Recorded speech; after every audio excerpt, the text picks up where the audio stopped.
ವಿರೋಧ ಪಕ್ಷಗಳಾದ ಕಾಂಗ್ರೆಸ್ ಆರ್ಜೆಡಿ ಸೇರಿದಂತೆ ಹಲವು ಪಾರ್ಟಿಗಳ ಹಗರಣದ ಲೆಕ್ಕ ಕೊಟ್ಟಿದ್ದಾರೆ ಅಮಿತ್ ಶಾ. ಯಾವ ರೀತಿ ಲೆಕ್ಕ ಕೊಟ್ಟರು ಕೇಳಿಸ್ಕೊಳ್ಳಿ ಏನು ಹೇಳಿ. दूसरी ओर एक घमंडिया गठबंधन इंडी अलायंस ये भ्रष्टाचारियों का कुनबा। कांग्रेस शासन में 12 लाख करोड़ रुपए का घोटाला भ्रष्टाचार हुआ। 10 साल मनमोहन सोनिया की सरकार में 12 लाख करोड़ का भ्रष्टाचार हुआ।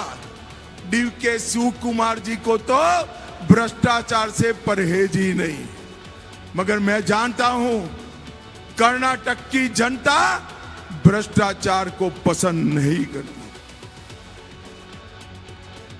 ಇಂಥ ಆರೋಪ ಪ್ರತ್ಯಾರೋಪಗಳು ಬರ್ತಾ ಇರಬೇಕು. ಕಾಂಗ್ರೆಸ್ ಏನು ಮಾಡ್ತು, ಬಿಜೆಪಿ ಏನು ಮಾಡ್ತು, ಬೇರೆ ಪಕ್ಷಗಳು ಏನು ಮಾಡ್ತು, ಅಟ್ಲೀಸ್ಟ್ ಜನಸಾಮಾನ್ಯರಿಗೆ ಏನೇನು ತಪ್ಪುಗಳಾಗಿದೆ, ಏನೇನು ಸರಿ ತಪ್ಪುಗಳ ಅರಿವಾದರೂ ಆಗುತ್ತೆ. ಕಾಂಗ್ರೆಸ್ನ ಟೀಕೆಗೆ ಬಿಜೆಪಿಯ ನಾಯಕ ಅಮಿತ್ ಶಾ ಅವರು ಯಾವ ರೀತಿ ಟಾಂಗ್ ಕೊಟ್ಟರು ಅಂತಂದರೆ, ಕಲ್ಲಿದ್ದಲು ಹಗರಣ ಮನಮೋಹನ್ ಸಿಂಗ್ ಅವರ ಕಾಲಾವಧಿಯಲ್ಲ ಆಯ್ತು. ಎಷ್ಟು? 1.86 ಲಕ್ಷ ಕೋಟಿ. 1,86 ಕೋಟಿ 1.86 ಲಕ್ಷ ಕೋಟಿ ಕಲ್ಲಿದ್ದಲು ಹಗರಣವಾಗಿದೆ. ಯಾರ ಕಾಲದಲ್ಲಿ? ನಿಮ್ಮ ಕಾಲದಲ್ಲಿ ಅಂತೇಳಿ ಟಾಂಟ್ ಕೊಟ್ಟಿದ್ದಾರೆ. ಕಾಮನ್ವೆಲ್ತ್ ಹಗರಣ ಉಂಟಾಯಿತು. ಕಾಮನ್ವೆಲ್ತ್ ಹಗರಣದಲ್ಲಿ ಸುರೇಶ್ ಕಲ್ಮಾಡಿ ಅವರು ಜೈಲಿಗೆ ಹೋಗಬೇಕಾಯ್ತು. 70,000 ಕೋಟಿ ಹಗರಣ ಯಾರ ಕಾಲದಲ್ಲಿ ಉಂಟಾಯಿತು? ನಿಮ್ಮ ಕಾಲದಲ್ಲಿ ಅಂಥೇಳಿ ಬಿ ಜೆ ಪಿ ಕಾಂಗ್ರೆಸ್ಗೆ ಟಾಂಗ್ ಕೊಟ್ಟಿದೆ. ಇನ್ನು UPA ಸರ್ಕಾರದ ಅವಧಿಯ ಕಾಲಘಟ್ಟದಲ್ಲಿ ನಡೆದಂಥ 2G ಹಗರಣ ರಾಜ, ಆ ಸಂದರ್ಭದಲ್ಲಿ 1.76 ಲಕ್ಷ ಕೋಟಿ ಲೂಟಿಯಾಗಿದೆ ಅಂಥೇಳಿ ಟಾಂಗ್ ಕೊಟ್ಟಿದೆ. ಇನ್ನು INX ಮೀಡಿಯಾ ಹಗರಣದಲ್ಲಿ 305 ಕೋಟಿ ಹಗರಣವಾಗಿದೆ ಅಂಥೇಳಿ ಚಿದಂಬರಂ ಅವರನ್ನು ಟಾರ್ಗೆಟ್ ಮಾಡಲಾಗಿದೆ. ಇನ್ನು ಏರ್ಸೆಲ್ ಹಗರಣ, ತಮಿಳುನಾಡಿನ ಏರ್ಸೆಲ್ ಹಗರಣದಲ್ಲೂ ಕೂಡ ಚಿದಂಬರಂ ಕೈವಾಡ ಇದೆ ಅನ್ನುವಂಥ ರೀತಿಯಲ್ಲಿ 749 ಕೋಟಿ ಹಗರಣವಾಗಿದೆ ಅಂಥೇಳಿ ಅವರನ್ನು ಟಾರ್ಗೆಟ್ ಮಾಡಿ ಟ್ವೀಟ್ ಮಾಡಲಾಗಿದೆ ಅಥವಾ ಹೇಳಿಕೆಯನ್ನು ಕೊಡಲಾಗಿದೆ. ಇನ್ನು ಭೂಮಿಗಾಗಿ ಕೆಲಸ ಹಗರಣ, ಇದರಲ್ಲಿ 200 ಕೋಟಿ ಲಾಲು ಪ್ರಸಾದ್ ಯಾದವ್ RJD ನಾಯಕರನ್ನು ಟಾರ್ಗೆಟ್ ಮಾಡಿ ಹೇಳಲಾಗಿದೆ. ಜಮ್ಮು ಕಾಶ್ಮೀರ ಕ್ರಿಕೆಟ್ ಹಗರಣದಲ್ಲಿ 113 ಕೋಟಿ ಹಗರಣವಾಗಿದೆ. ಇನ್ನು ಟೆಟ್ರಾ ಟ್ರಕ್ ಹಗರಣ 16 ಕೋಟಿ ರೂಪಾಯಿ. ಆಗಸ್ಟಾ ವೆಸ್ಟ್ಲ್ಯಾಂಡ್ ಹಗರಣ 3,600 ಕೋಟಿ ರೂಪಾಯಿ ಹಗರಣ. ಹೀಗೆ 11 ವಿಚಾರಗಳನ್ನು ಕಾಂಗ್ರೆಸ್ BJP ವಿರುದ್ಧ ಟ್ವೀಟ್ ಮಾಡಿದರೆ INDA ಮೈತ್ರಿಕೂಟದ ನಾಯಕರನ್ನೆಲ್ಲ ಸೇರಿಸಿ ಅಮಿತ್ ಶಾ ಅವರು ಕೂಡ ಟಾಂಗ್ ಕೊಟ್ಟಿದ್ದಾರೆ. ಇನ್ನು ಅಮಿತ್ ಶಾ ಅವರು ಬೆಳಗ್ಗೆ ನಿನ್ನೆ ರಾತ್ರಿ ಬಂದಿದ್ದರು. ಇವತ್ತು ಅನೇಕ ಕಾರ್ಯಕ್ರಮಗಳಲ್ಲಿ ಭಾಗವಹಿಸಿದರು. 4-5 ಕ್ಷೇತ್ರಗಳ ಬಗ್ಗೆ ಸಾಕಷ್ಟು ದೊಡ್ಡ ಚರ್ಚೆಗಳಾಯಿತು. ಆನಂತರ ರೋಡ್ ಶೋ ಮಾಡಿದರು. ಇನ್ನು ಅಮಿತ್ ಶಾ ಮಂಡ್ಯ ಸಂಸದೆ ಸುಮಲತಾ ಅವರಿಗೂ ಕರೆ ಮಾಡುವ ಸಾಧ್ಯತೆ ಇದೆಯಂತೆ. ಕ್ಷೇತ್ರದಲ್ಲಿ JDSಗೆ ಟಿಕೆಟ್ ನೀಡಿರುವುದರಿಂದ ಮುನಿಸಿಕೊಂಡಿರುವ ಸಂಸದೆ ಸುಮಲತಾ ನಡೆ ಇನ್ನೂ ನಿಗೂಢವಾಗಿದೆ. ಇನ್ನೂ ಕೂಡ ಅವರು ಇವತ್ತು ಇಲ್ಲಿ ತನಕ ಕರೆ ಮಾಡಲಿಲ್ಲ. ಯಾವಾಗ ಅಲ್ಲಿ HDK ಅವರೇ ಅಭ್ಯರ್ಥಿ ಆಗ್ತಾರೆ ಅಂತ ಹೇಳುವಾಗ ಒಂದು ರೀತಿಯಲ್ಲಿ ಮುನಿಸಿಕೊಂಡಿದ್ದರು. ಯಾಕಂದರೆ BJPಯೇ ಅಲ್ಲಿ ಕಣಕ್ಕಿಳಿಯುತ್ತೆ ಅನ್ನುವಂಥ ಮಾತುಗಳು ಕೇಳಿ ಬರ್ತಾ ಇತ್ತು. ಸ್ವತಃ ನರೇಂದ್ರ ಮೋದಿ ಅವರೇ ನಿಮ್ಮ ಬಗ್ಗೆ ನಾನು ಕೇಳಿದ್ದೀನಿ ಅಂತೇಳಿ ಅಮಿತ್ ಶಾ ಅವರಿಗೆ ಹೇಳಿದರು ಅನ್ನುವಂಥ ಮಾತನ್ನು ಸಂಸದೆ ಸುಮಲತಾ ಅವರು ಹೇಳಿದ ಕಾರಣಕ್ಕಾಗಿ ಅವರಿಗೆ ಟಿಕೆಟ್ ಸಿಗುತ್ತಾ, ಒಂದು ವೇಳೆ JDSಗೆ ಟಿಕೆಟ್ ಕೊಟ್ಟರೆ ಬಂಡಾಯ ನಿಲ್ತಾರಾ ಅನ್ನುವಂಥದ್ದು ಮಾತು ಕೇಳಿ ಬರ್ತಾ ಇತ್ತು. HDK ಮೊನ್ನೆ ಭೇಟಿ ಮಾಡಿದರು. ಸುಮಲತಾ ಅವರ ಮನೆಗೆ ಹೋಗಿ ಸ್ವತಃ ಭೇಟಿಯಾದರು. ಆದರೆ ಸುಮಲತಾ ಸ್ಪಷ್ಟವಾಗಿ ಯಾವುದೇ ಉತ್ತರ ಕೊಟ್ಟಿಲ್ಲ. ನಾಳೆ ಮಂಡ್ಯದಲ್ಲಿಯೇ ನಿಲುವು ತಿಳಿಸುವ ಮಾತನ್ನಾಡಿದ್ದಾರೆ. ಈ ನಡುವೆ ಒಂದು ಪತ್ರವನ್ನು ಬರೆದಿದ್ದಾರೆ ಮಂಡ್ಯದ ಜನರಿಗೆ. ನಾನು ತೆಗೆದುಕೊಳ್ಳುವ ನಿರ್ಧಾರ ಯಾವ ರೀತಿ ಆಗಿರುತ್ತೆ, ನೀವೇನು ಬಯಸ್ತೀರೋ ಅದೇ ರೀತಿ ಆಗಿರುತ್ತೆ ಅನ್ನುವಂಥ ರೀತಿಯಲ್ಲಿ ಒಂದು ಪತ್ರವನ್ನು ಕೂಡ ಅವರು ಬರೆದಿದ್ದಾರೆ. ನಾಳೆ ತಮ್ಮ ನಿರ್ಧಾರವನ್ನು ಪ್ರಕಟ ಮಾಡಲಿದ್ದಾರೆ ಅವರು. ಸುಮಲತಾ ಅವರ ನಿಗೂಢ ನಡೆ. ಸುಮಲತಾ ಇನ್ನೂ ಕೂಡ ಹೇಳಿಲ್ಲ, ಓಕೆ ನೀವು ಹಿಂಗಾಗಿದೆ, ನಾಳೆ ಏನು ನಿರ್ಧಾರ ಪ್ರಕಟ ಮಾಡ್ತಾರೆ ಅದಕ್ಕಿಂತ ಮೊದಲು ಇವತ್ತು ಒಂದು ಪತ್ರ ಬರೆದು 2019ರಲ್ಲಿ ಯಾಕೆ ಇದು ಇಷ್ಟು ದೊಡ್ಡ ಕಗ್ಗಂಟ ಆಗ್ತಾ ಇದೆ ಅಂತ ಹೇಳಿದ್ರೆ ನಿಮ್ಗೆ ಗೊತ್ತಿರ್ಬೋದು. 2019ರಲ್ಲಿ ಲೋಕಸಭಾ ಚುನಾವಣೆಗೆ ಕಾಂಗ್ರೆಸ್ಸಿಂದ ಟಿಕೆಟ್ ಬಯಸಿದ್ರು ಸುಮಲತಾ. ಕಾಂಗ್ರೆಸ್ ಕೊಡಲಿಲ್ಲ. ಯಾಕಂದರೆ ಅಲ್ಲಿ JDS ಮತ್ತು ಕಾಂಗ್ರೆಸ್ ನಡುವೆ ಒಪ್ಪಂದವಾಗಿತ್ತು. ಹಾಗಾಗಿ ಅಲ್ಲಿ ನಿಖಿಲ್ ಕುಮಾರಸ್ವಾಮಿ ನಿಂತಿದ್ದರು.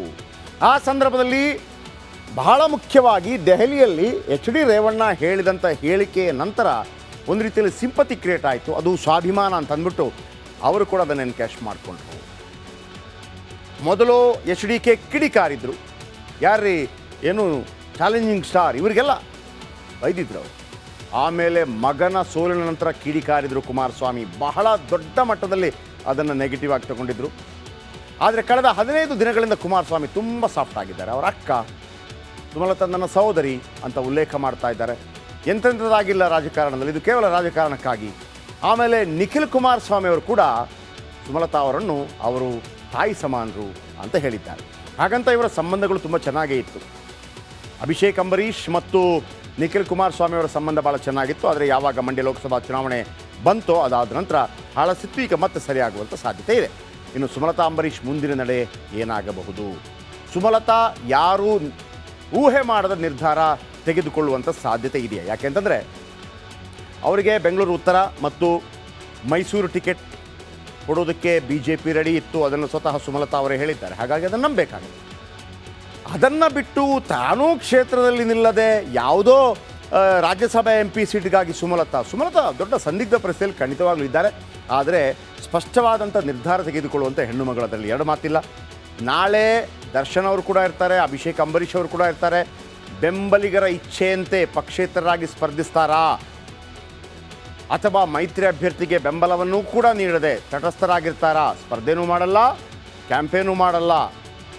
ಅಥವಾ ಹೇಗೋ ನರೇಂದ್ರ ಮೋದಿ ಅವರು ಹೇಳಿದ್ದಾರೆ, ಅಮಿತ್ ಶಾ ಹೇಳಿದ್ದಾರೆ ಅನ್ನೋ ಕಾರಣಕ್ಕಾಗಿ ಮೈತ್ರಿ ಧರ್ಮ ಪಾಲಿಸಲು ಕುಮಾರಸ್ವಾಮಿ ಅವರನ್ನು ಬೆಂಬಲಿಸ್ತಾರಾ? ಹಾಗಿದ್ರೆ ಕುಮಾರಸ್ವಾಮಿ ಅವರಿಗೆ ವೋಟ್ ಕೊಡಿ ಅಂತೇಳಿ ವೋಟ್ ಕೇಳ್ತಾರಾ? 2019ರಲ್ಲಿ ಬಾಹ್ಯವಾಗಿ ಬೆಂಬಲ ನೀಡಿತ್ತು ಕಾಂಗ್ರೆಸ್, ಡೈರೆಕ್ಟಾಗಿ ಅಲ್ಲ ಇಂಡೈರೆಕ್ಟಾಗಿ. ಈಗ ಕಾಂಗ್ರೆಸ್ ಋಣ ತೀರಿಸಲು ಮುಂದಾಗ್ತಾರಾ? ನನಗೆ ಕಳೆದ ಬಾರಿ ಕಾಂಗ್ರೆಸ್ ಸಪೋರ್ಟ್ ಮಾಡಿದೆ, ಈ ಬಾರಿ ಸ್ಟಾರ್ ಚಂದ್ರ ಅವರನ್ನು ಗೆಲ್ಲಿಸ್ತೀನಿ ಅಂತೇಳಿ ತಟಸ್ಥರಾಗ್ತಾರಾ? ಗೊತ್ತಿಲ್ಲ. ಅಥವಾ ಲೋಕಸಭಾ ಚುನಾವಣೆಯಿಂದಲೇ ಹಿಂದೆ ಸರಿಯಬಹುದು. ನಾನು ಯಾವುದೇ ಚುನಾವಣೆಯಲ್ಲೂ ಕೂಡ ಇಲ್ಲ, ನಾನಿಲ್ಲಿ ಸಂಸದೆ ಆಗಿದ್ದೆ, ನನಗೆ ಟಿಕೆಟ್ ಸಿಕ್ಕಿಲ್ಲ, ಆ ರೀತಿ ಆಗಬಹುದಾ? ಹೀಗಾಗಿ ಲೋಕಸಭಾ ಚುನಾವಣೆ ಹೊತ್ತಿನಲ್ಲಿ BJP ಮತ್ತು ಕಾಂಗ್ರೆಸ್ ನಡುವೆ ಸಾಮಾಜಿಕ ಜಾಲತಾಣದಲ್ಲಿ ದೊಡ್ಡ ಫೈಟ್ ಶುರುವಾಗಿದೆ. BJPಯ ಟ್ವೀಟಿಗೆ ಪ್ರತಿ ಟ್ವೀಟ್ ಮಾಡ್ತಾ ಇರುವಂಥ ಕಾಂಗ್ರೆಸ್, BJPಯ 11 ಭ್ರಷ್ಟರು, ಎಷ್ಟೆಷ್ಟೆಲ್ಲ ದೊಡ್ಡ ಭ್ರಷ್ಟರು ಯಾವ್ಯಾವ ಪಾರ್ಟಿಯಲ್ಲಿದ್ದರು ಅವರೆಲ್ಲ BJPಗೆ ಬಂದು ಹೆಂಗೆ ಕ್ಲೀನ್ ಆದರು ಅನ್ನೋದನ್ನು ತನ್ನ ಎಕ್ಸ್ ಅಕೌಂಟ್ನಲ್ಲಿ ಟ್ವೀಟ್ ಮಾಡಿದೆ. ಪ್ರಧಾನಿ ಮೋದಿ ಫೋಟೋವನ್ನು ಮಧ್ಯದಲ್ಲಿ ಹಾಕಿ ಅದರ ಸುತ್ತ 11 ಮುಖಂಡರ ಭಾವಚಿತ್ರ ಮತ್ತು ಹಗರಣದ ಮೊತ್ತವನ್ನು ಹಾಕಲಾಗಿದೆ. ಸಿದ್ದರಾಮಯ್ಯನವರು ಇದರ ಬಗ್ಗೆ ಮಾತನಾಡಿದ್ದಾರೆ, ಕೇಳಿಸ್ಕೊಳ್ಳಿ. ಬಿಜೆಪಿಯವರು 3 ವರ್ಷ 10 ತಿಂಗಳಿದ್ರು, 3 ವರ್ಷ 10 ತಿಂಗಳಿದ್ರು. ಕುಮಾರಸ್ವಾಮಿ 1 ವರ್ಷ 2 ತಿಂಗಳಿದ್ರು. ಏನಾದ್ರು ಮಾಡಿದಾರ ಮೈಸೂರಿಗೆ? ಲೂಟಿ ಲೂಟಿ ಲೂಟಿ. ಮತ್ತೆ ಓಟ್ ಕೊಡ್ಬೇಕು ಅವ್ರಿಗೆ? ಏನು ಮಾಡದಿದ್ದವ್ರಿಗೆ ಓಟ್ ಕೊಡ್ತೀರಾ? ಎತ್ತಿಗೆ ಹುಲ್ಲಾಕ್ಬೇಕು ಬೇಡ, ಎತ್ತಿಗೆ ಹುಲ್ಲಾಕ್ಬೇಕು ಬೇಡ. ಕಾಂಗ್ರೆಸ್ ಯಾವ ರೀತಿ ಟ್ವೀಟ್ ಮಾಡಿದೆ ಅಂತಂದರೆ, ಒಬ್ಬೊಬ್ಬರ ಹೆಸರನ್ನು ಇಟ್ಕೊಂಡು ನರೇಂದ್ರ ಮೋದಿ ಅವರ ಫೋಟೋ ಹಾಕಿ ಅದರ ಸುತ್ತಮುತ್ತ ಮೊದಲನೇದಾಗಿ ಜನಾರ್ದನ್ ರೆಡ್ಡಿ, ಇತ್ತೀಚೆಗಷ್ಟೇ BJPಯಲ್ಲಿ ತಮ್ಮ ಪಾರ್ಟಿಯನ್ನು ವಿಲೀನಗೊಳಿಸಿದ್ರು. ಜನಾರ್ದನ್ ರೆಡ್ಡಿ ಹಿಂದೆ BJPಯಲ್ಲಿದ್ದರು, MLC ಆಗಿದ್ದರು, ಅವರು ಮಂತ್ರಿಯಾಗಿ ಕೂಡ ಕೆಲಸ ಮಾಡಿದರು. ಜನಾರ್ದನ್ ರೆಡ್ಡಿ 35,000 ಕೋಟಿ ಹಗರಣವನ್ನು ಮಾಡಿದ್ದಾರೆ ಅಂತೇಳಿ ಅವರ ಫೋಟೋವನ್ನು ಹಾಕಿದ್ದಾರೆ. ಆದರೆ ನಗೆ ಬರೋದು ಯಾವುದಪ್ಪ ಅಂತಂದರೆ, ಮೊನ್ನೆ ಅಷ್ಟೇ ನಡೆದಂಥ MLC ಚುನಾವಣೆಯಲ್ಲಿ, MP ಚುನಾವಣೆಯಲ್ಲಿ ಇದೇ ಜನಾರ್ದನ್ ರೆಡ್ಡಿ ಅವರ ಮನೆಗೆ ಹೋಗಿದ್ದರು ಸಿದ್ದರಾಮಯ್ಯನವರು.